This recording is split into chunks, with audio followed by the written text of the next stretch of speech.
First, visit iReaShare.com and head to the phone transfer page. You can scroll down to check all the features and the step-by-step guide in detail.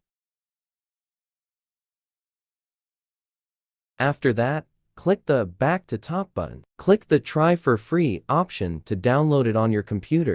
Double-click the iReaShare phone transfer installer to install it on your computer by following the step-by-step guide. Once finished, click Finish to close setup. To transfer data from realme to OPPO, run the software. Connect your realme phone to the computer via USB. The software will detect your realme phone.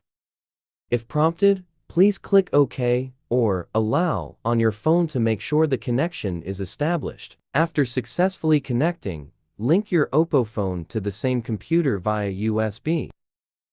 When your device is recognized by the software, you will see Connected under them.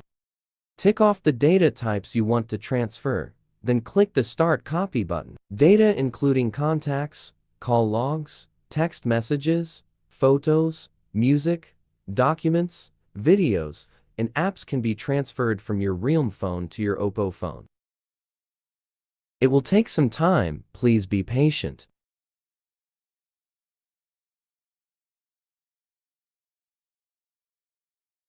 Click OK when the data transfer is finished.